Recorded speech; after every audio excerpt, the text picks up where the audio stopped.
아까 일부 예배를 드렸지만 의정부 비전교회에서의 공식적인 마지막 예배이고 또 이 강단에서 말씀을 전하는 마지막 설교 시간인 것 같습니다. 내일부터는 제가 제 소개를 할 때 의정부 꿈이 있는 교회 교육자라고 소개를 해야 되는 것 같습니다. 저는 이 시간에 먼저 말씀을 좀 나누길 원하는데요. 시편 23편 1절 말씀, 우리 너무도 잘 아시는 말씀인데 함께 찾아서 합독하도록 하겠습니다. 시편 23편 1절 말씀입니다.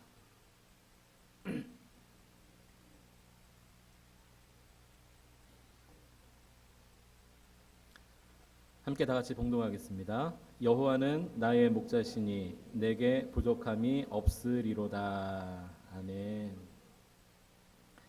시편은 우리가 잘 알고 있는 것처럼 시이고 노래이고 찬양입니다. 그런데 종교개혁자였던 존 칼빈은 이 시편을 가리켜서 영혼의 해부학이라고 표현을 했습니다. 여러분 학창시절 때 생물학 시간에 개구리 해부 다 해보셨죠? 저도 오랜 기억이긴 하지만 개구리를 해부하는 시간이 기억납니다. 우리 손바닥보다 더 작은 개구리의 배를 갈라서 선생님이 이렇게 설명해 주셨어요. 이 개구리는 양서류 중에 우리 인간의 장기와 가장 많은 비슷한 점을 닮았다. 그래서 그걸 다 열어 제치면서 여기는 심장이고 여기는 위고 장이고 그 다음에 췌장, 십이지장, 심지어 방광이 어디까지인지도 다 알려주셨어요. 그러면서 다 똑같지만 한 가지 다른 게 있는데 인간은 심장이 20막 2심실이고 개구리는 20막 1심실이다. 이거 시험에 꼭 나올 거야 라고 가르쳐 줬는데도 또 틀리고 헷갈려서 그런 기억들이 납니다. 여러분들 다 언젠가는 배우셨는데 지금 처음 듣는 이야기인 양 쳐다보시는 것 같은데요. 다 알고 있는 이야기입니다. 그 주먹도 안 되는 그 작은 짐승의 속을 다 보여주면서 모든 것을 다 볼 수 있는 그 해부학. 그런데 존 칼빈이 이 시편을 표현하기를 영혼의 해부학이다 그렇게 표현했습니다. 왜 그렇게 표현했냐면 이 시편의 저자들이 그냥 찬양의 시를 쓴 것이 아니라 인생을 살면서 온갖 어려움과 또 삶의 고통의 자리에서 순간순간 때로는 절규하고 탄식하고 울부짖으면서 그 처절한 몸부림으로 기록한 그 절규의 기록이 바로 이 시편이기 때문에 그렇습니다. 마치 자기의 속과 치부를 다 보여주는 것처럼 시편 저자들의 모든 고통과 아픔을 다 드러내 보였기 때문에 칼빈은 이 시편을 영혼의 해부학이라고 말을 했던 것이죠. 그래서 이 시편의 저자들은 우리가 생각하는 것처럼 그냥 이 시편이 시이고 노래이고 찬양이 아니라 그들에게 이 시편 한 편 한 편은 그들의 삶이고 그들의 실제였습니다. 오늘 그런 면에서 우리가 본문 시편 23편을 읽었는데요. 시편을 많이 썼던 이 다윗의 인생을 통해서 다윗도 똑같은 그런 고백을 했던 것을 우리가 보게 되었습니다.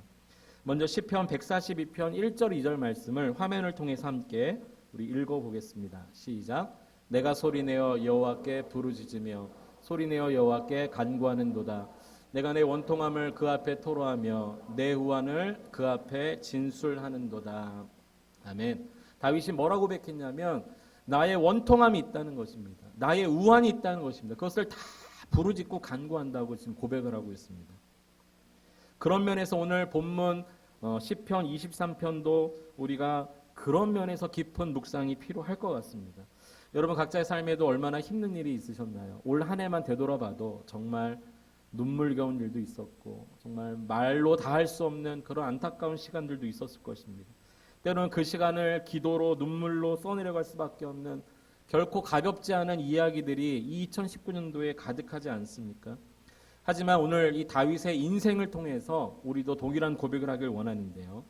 다윗은 처음부터 여호와는 나의 목자다 그렇게 자신 있게 고백을 했던 사람이 아닙니다.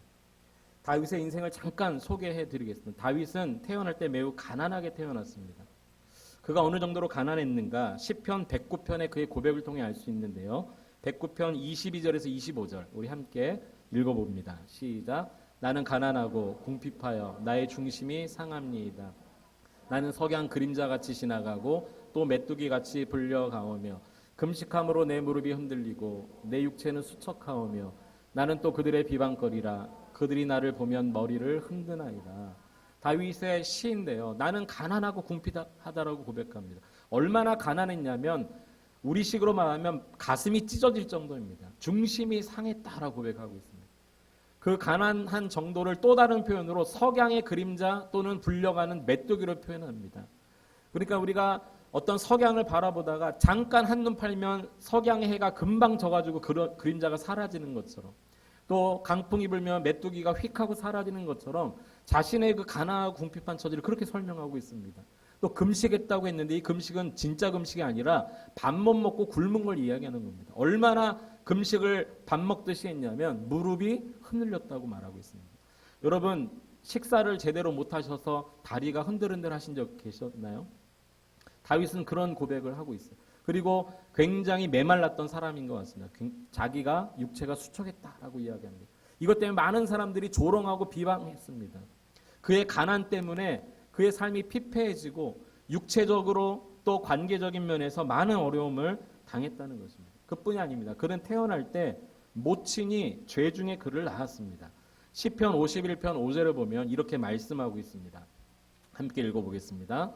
내가 죄악 중에 출생하였으며 어머니가 죄 중에 나를 잉태하였나이다. 여기 어머니가 죄 중에 나를 잉태했다는 것은 이런 말입니다.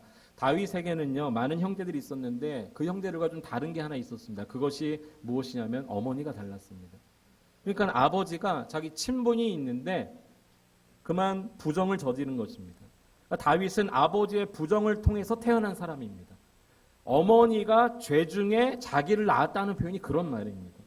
그런데 이 생모가 또 일찍 죽습니다. 시편 35편 14절에 다윗의 고백을 보면 이렇게 말하고 있습니다. 내가 나의 친구와 형제에게 행한 같이 그들에게 행하였으며 내가 몸을 굽히고 슬퍼하기를 어머니를 곡함같이 하였도다. 내가 친구와 형제를 대할 때에 일찍 여인 그 어머니를 곡했던 어머니가 돌아가셨을 때 그 슬픔으로 사람들을 대하고 있다는 것을 고백하고 있습니다. 그래서 생모가 죽고 난 다음에 새어머니 밑에서 자라지 않았겠습니까? 그런데 이 새어머니 밑에서 부모의 사랑을 받지 못하고 다른 형제들에게 마치 그의 고백을 보면 객처럼 지냈다라고 이야기합니다. 시편 69편 8절에 그의 고백을 한번 읽어보겠습니다. 시작. 내가 나의 형제에게는 객이 되고 나의 어머니 자녀에게는 낯선 사람이 되었나이다. 여기 나의 어머니는요, 생모를 말하는 것이 아니라 새어머니를 말하고 있습니다. 그가 어머니와 형제에게 어떠한 사람이었다고요? 객처럼 낯선 사람처럼 살아갔다는 것입니다. 그래서 여러분, 개밥의 도토리라는 말처럼 그는 완전히 그런 취급을 당했던 사람입니다. 개밥의 도토리 의미를 아십니까? 개 밥그릇에 도토리를 넣어놓고 그 개가 좋아하는 밥을 가득 채워놔도 개가 밥만 먹지 결국은 도토리를 하나도 먹지 않고 다 남긴다는 것입니다. 왜냐하면 개는 도토리를 안 먹기 때문이죠. 완전히 찬밥 신세가 되는 거죠. 오늘 우리식으로 말하면 다윗은 왕따를 당했고 아이들 표현으로 찐따를 당했습니다. 집안에 어떤 일이 있어도 초대를 받지 못했습니다. 잔치에도 부르지 않았고요. 심지어는 사무엘이 왕을 찾아 기름 부으러 그 집에 왔을 때도 밖에 있었습니다. 오히려 다윗은요, 전쟁 중에 아버지가 형들의 소식을 묻기 위해서 보냈던 사람입니다. 이게 무슨 의미인지 아시나요? 이 다윗은 있으나 마나한 아들이라는 거예요.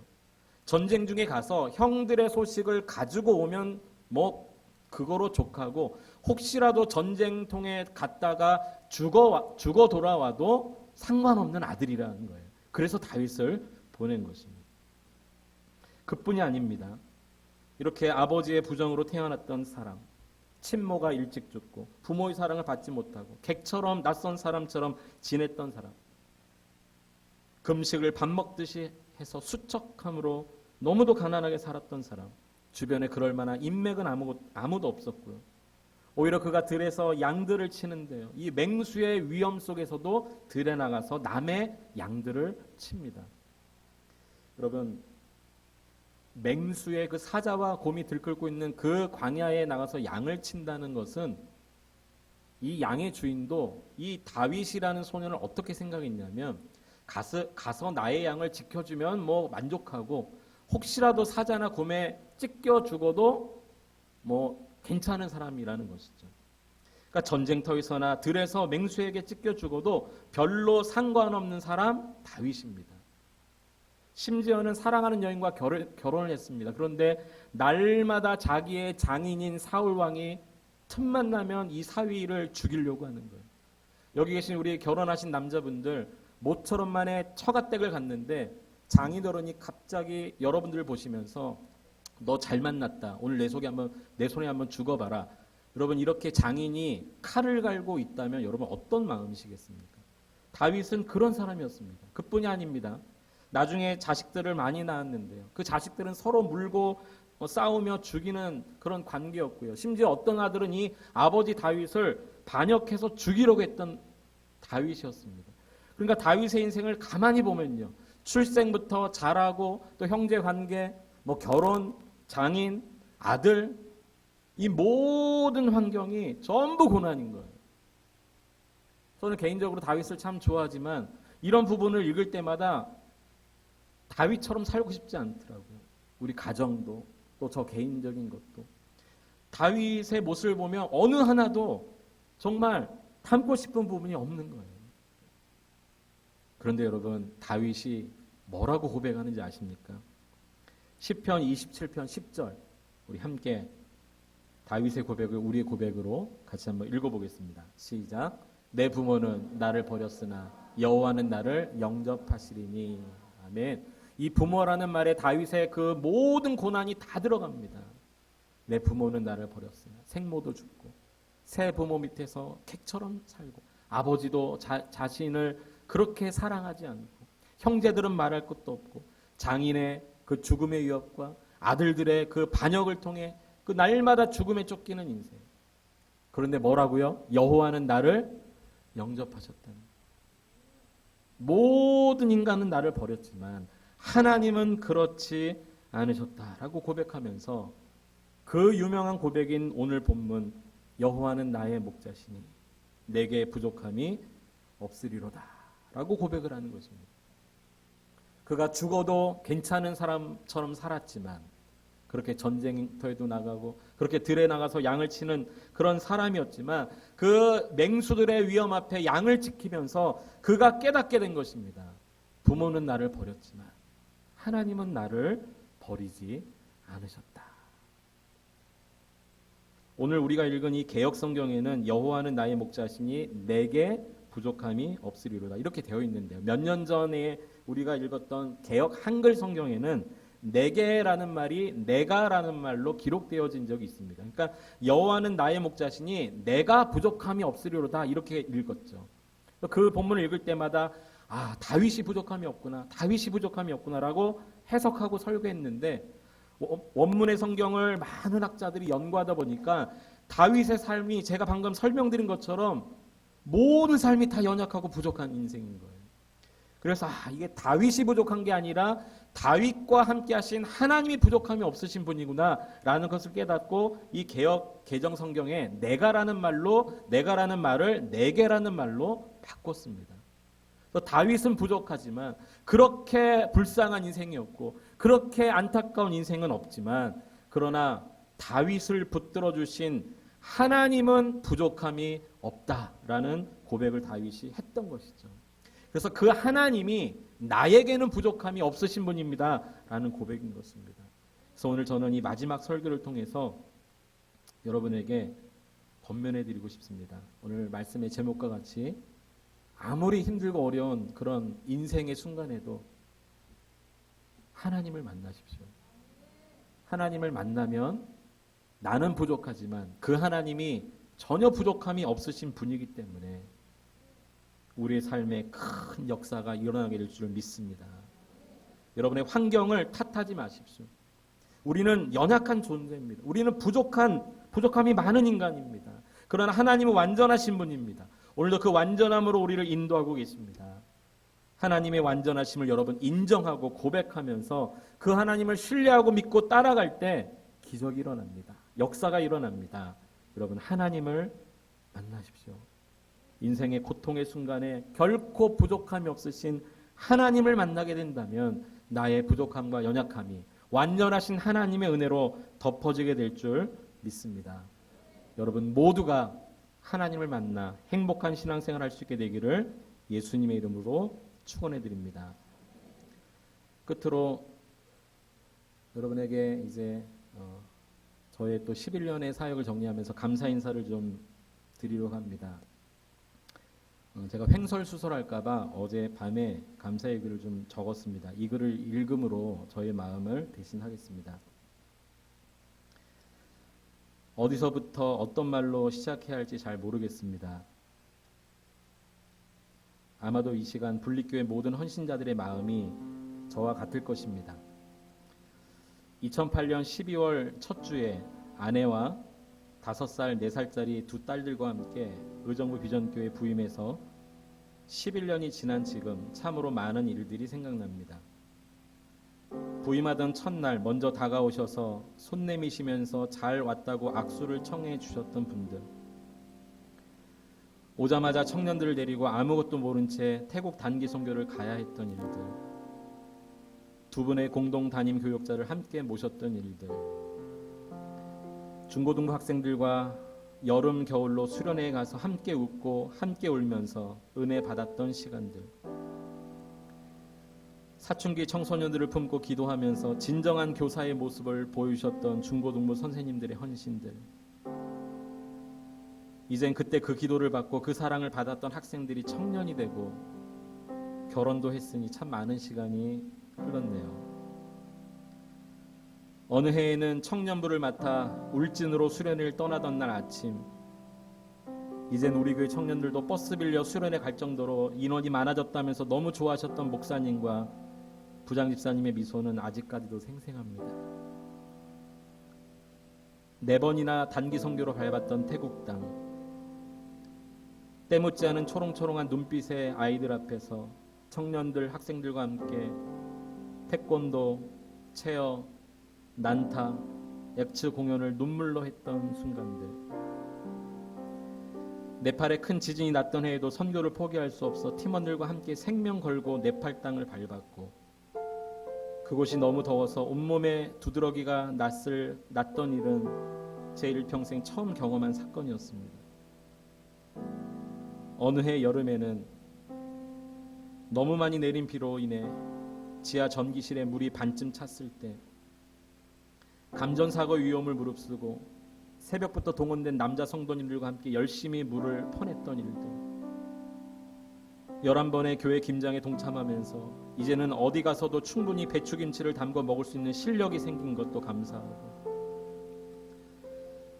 교회를 하다가 허리를 다쳐 디스크로 고생할 때 오히려 교회에서 병원비를 내주시면서 격려해 주셨던 순간도, 처음 유치부를 맡아 아이들 앞에서 쩔쩔매던 저에게 잘한다며 격려해 주셨던, 그리고 매주 도움을 주셨던 유치부 선생님들 감사합니다. 매년 송구영신 예배 때 함께 외쳤던 카운트다운의 순간들, 어떤 해에는 한숨과 성탄절 발표회를 짜라빠빠 코믹 댄스로 몰래 춤을 준비하면서 마음껏 웃었던 시간들,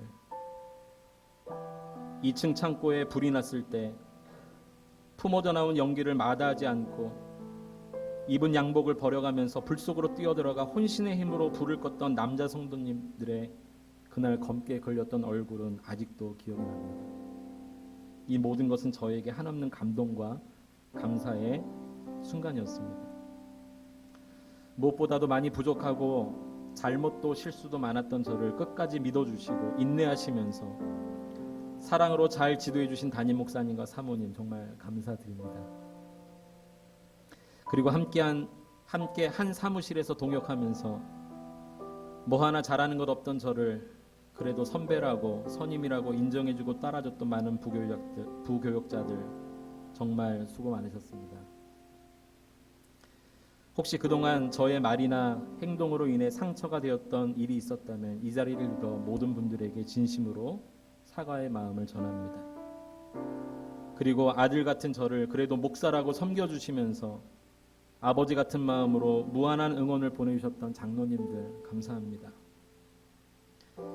손 꼭 잡아주시면서 기도하고 있다고 힘내라고 격려해 주셨던 어머니 같은 권사님들 감사합니다.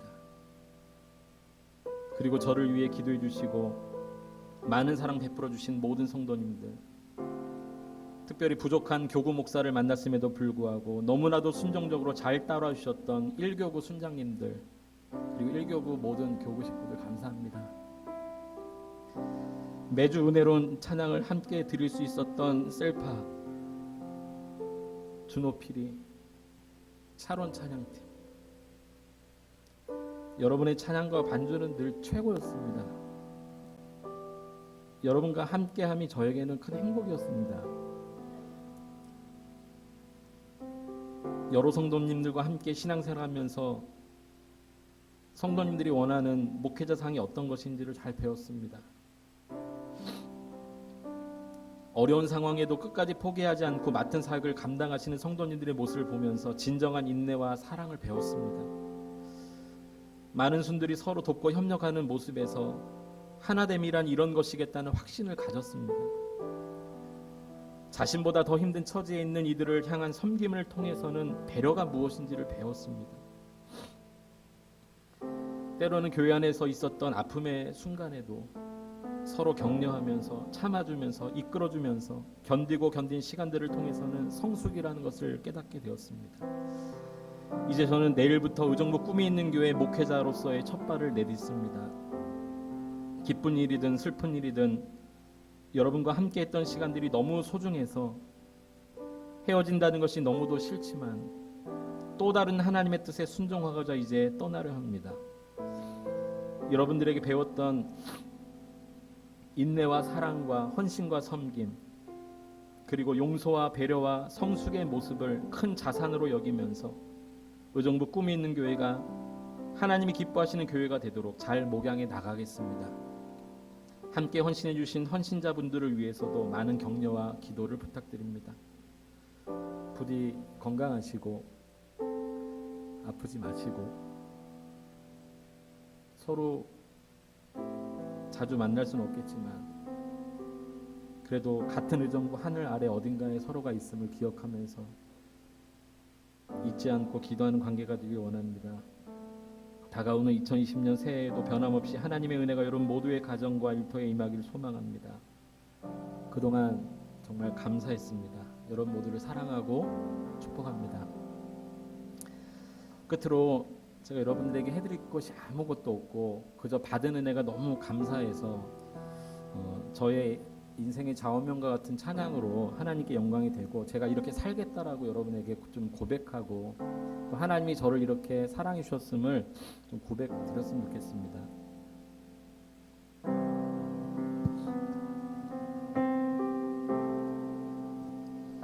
나 어디 거할지라도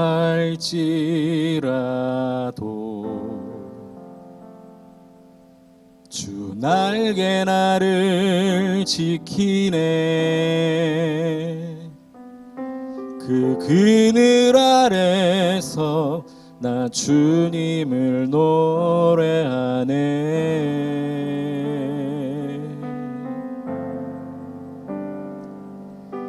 외롭고 험한 길에 내 믿음 연약해져도 기다려 주실 수 있는 주님,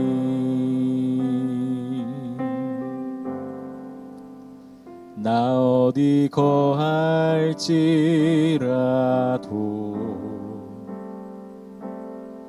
주 날개 나를 지키네. 그 그늘 아래서 나 주님을 노래하네.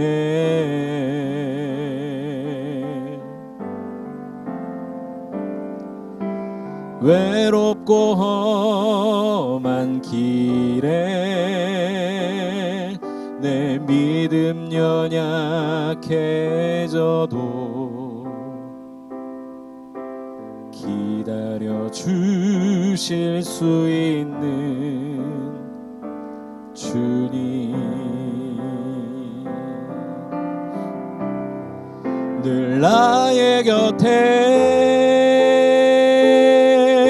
계시며 내게 말씀하시네.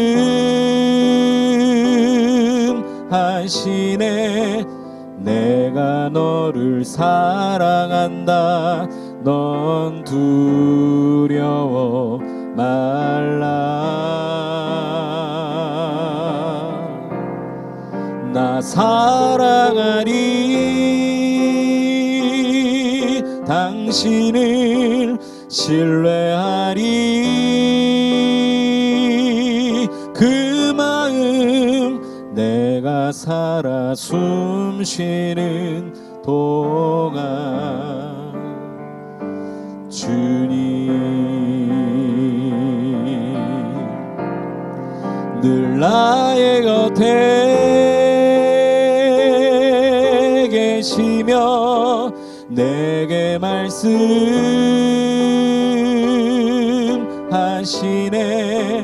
내가 너를 사랑한다. 넌 두려워 말라.